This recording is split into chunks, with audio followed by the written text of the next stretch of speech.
तो गाइस स्वागत है आप सभी का डेड मेंशन की एक और न्यू वीडियो में। और आज हम बात करने वाले हैं उसके चैप्टर नंबर 35 से आगे की स्टोरी के बारे में। लेकिन उस पर जाने से पहले एक छोटा सा रिकैप। तो पिछली स्टोरी के अंदर हमने देखा कि एली जैंग शॉन के सामने नॉल के प्लान को रिवील करता है और उसे बताता है कि नॉल अब कोई मॉर्गन नाम के चाइल्ड के पीछे पड़ने वाला है। और उसी लीड को फॉलो करते हुए वो दोनों एक साथ एक मिशन पर आते हैं और SGT एंटरटेनमेंट नाम की कंपनी के अंदर ऑडिशन देते हैं। लेकिन इसी बीच उन दोनों के बीच में फाइट होती है और सिक्योरिटी वाले आकर शॉन को घसीट कर ले जाते हैं। और तब ये चीज रिवील होती है कि SGT एंटरटेनमेंट नाम की जो एक कंपनी है वो असलियत में अंदर से एक डार्क बिजनेस को रन करती है और इस कंपनी के मेन बॉस ने ही डेड मेंशन से उस मॉर्गन नाम के चाइल्ड को परचेज किया है। अब इन सारी इन्फॉर्मेशन के अकॉर्डिंग शॉन की उन सिक्योरिटी वालों से फाइट होती है, जिसके बाद उसे पता चलता है कि ये लोग तो असलियत में बहुत बड़े गुंडे हैं। तो शॉन उन सबको पेल देता है और उसके बाद उन सब में से एक तगड़ा बंदा बाहर आता है, जिसे देखकर शॉन को भी यही लगता है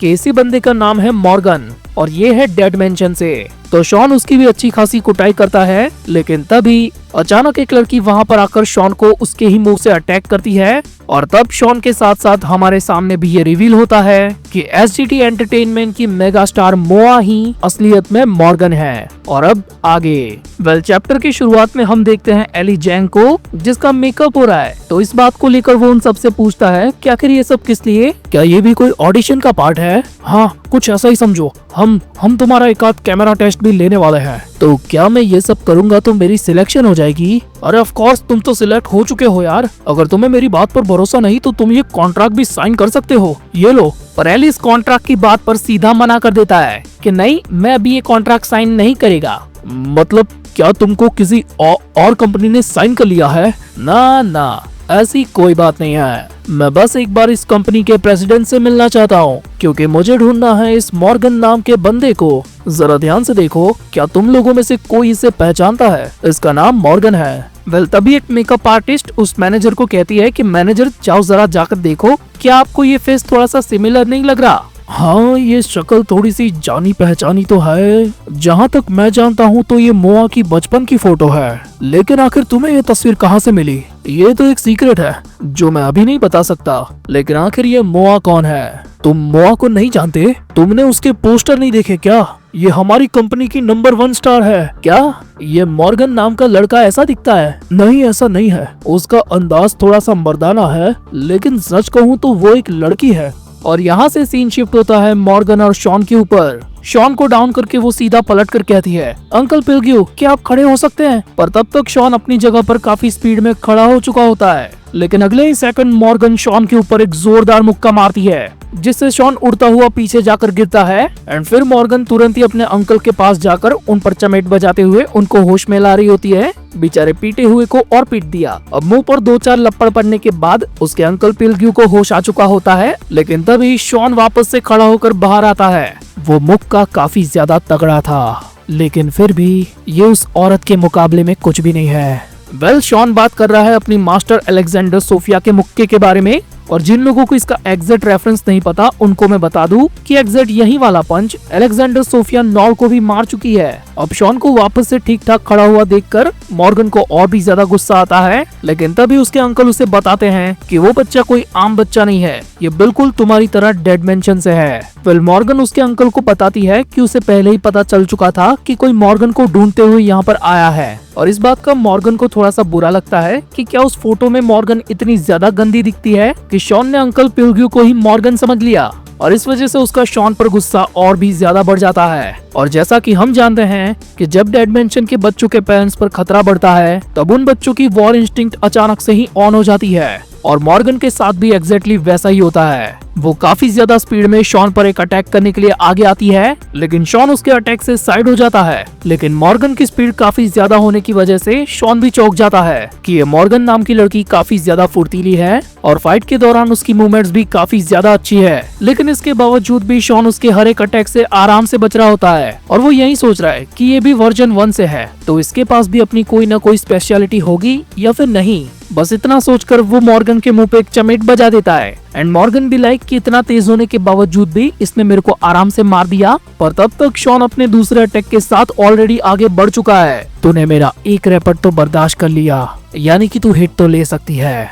और ऐसा बोलकर शॉन उस पर एक अटैक मारने ही वाला होता है कि बीच में ही उसका अंकल पिलग्यू उसे स्पीयर मार के पकड़ लेता है कि नहीं, मैं तुझे मॉर्गन को छूने भी नहीं दूंगा। पर अगले ही सेकंड पिलग्यू के साथ साथ हम भी देखते हैं कि शॉन ने उसके स्पीयर को अपनी टेक्निक से बीच में ही रोक लिया है। लेकिन तभी मॉर्गन काफी ज्यादा स्पीड में अपने अंकल का सपोर्ट लेकर शॉन के मुंह पर एक लात बजा देती है और शॉन को कहती है कि चाहे कुछ भी हो जाए मैं अपने अंकल्स को प्रोटेक्ट करूंगी। और उसकी इस बात से शॉन को याद आती है ईडन की, क्योंकि वो भी बस अपने पापा जी को प्रोटेक्ट करना चाहता था, लेकिन आखिर में उसकी क्या हालत हो गई। और ये सारी चीज प्रेजेंट में याद करके शॉन काफी ज्यादा गुस्से में मॉर्गन को बोलता है, छोटी बच्ची है क्या?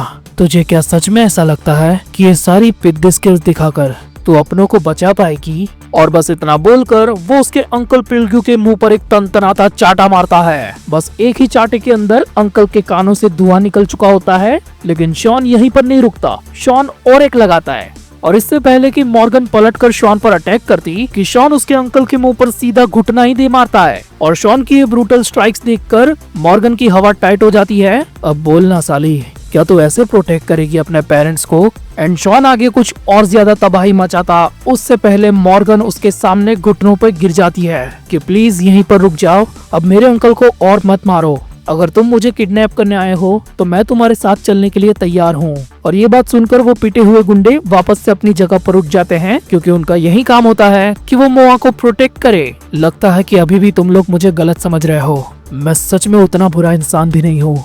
देखकर लगता है कि शॉन अब शायद से यहाँ पर रुक जाएगा, लेकिन फिर यहाँ से सीन शिफ्ट हो जाता है और हम देखते हैं रोड पर चलती हुई एक लग्जरी कार को, जिसको चलाते हुए मोआ का दूसरा अंकल उसके अंदर हुक्का फूक रहा होता है। और तभी उसको कॉल आता है मैनेजर किम का। हाँ बताओ मैनेजर किम, मैंने कहा था मैं तुमको कॉल करूंगा, वैसे मैं अभी ड्राइविंग कर रहा हूँ। मैनेजर उसे बताता है, अरे सर आप कहाँ पर हो? वो नया बच्चा जो यहाँ पर आया था वो अचानक से गायब हो गया, वो आपके ही बारे में पूछ रहा था।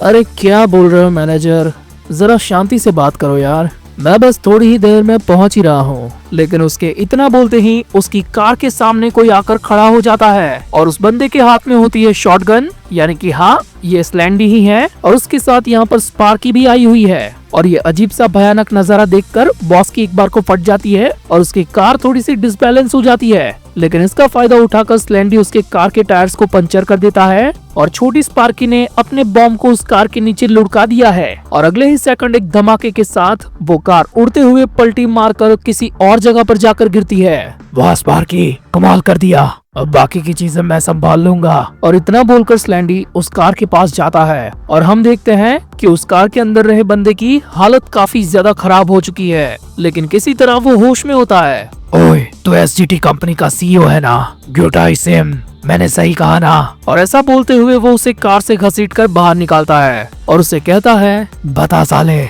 आखिर मॉर्गन कहाँ है? और ये सुनकर वो एसजीटी का इंजर्ड बॉस उससे पूछता है कि आखिर तुम मॉर्गन को कैसे जानते हो? पर वो अपनी बात पूरी करता उससे पहले स्लैंडी उसके मुंह पर एक लात बजाता है और अपनी शॉटगन के पॉइंट पर उसे कहता है, यहाँ पर सवाल सिर्फ मैं करूँगा, बता मॉर्गन कहाँ है? लेकिन जैसा कि मैंने पहले बताया कि यही मॉर्गन का बड़ा अंकल है जिसने डेड मेंशन से मॉर्गन को परचेज किया था, तो वो उसको बचाने के लिए कुछ भी नहीं बोलता, उल्टा वो चिल्लाकर मदद की गुहार लगा रहा होता है। क्या बकवास है, मैं ये करना नहीं चाहता था लेकिन अब मुझे ये करना पड़ेगा, बता आखिर मैं तेरा कौन सा वाला पैर पहले उड़ाऊं? पर स्लैंडी के फायर करने से पहले ही कोई उसकी शॉटगन को लात मार के ऊपर कर देता है और स्लैंडी की स्पार्कल वाली बुलेट हवा में फायर हो जाती है। और ये देखकर स्पार्की के अलग ही मजे चल रहे हैं। और जिस बंदे ने ये हरकत की होती है ना, उसे स्लैंडी काफी ज्यादा गुस्से में देखकर बोलता है, दो साले गद्दार कहीं के, मैं जानता हूँ तेरा नाम, एली जैंग,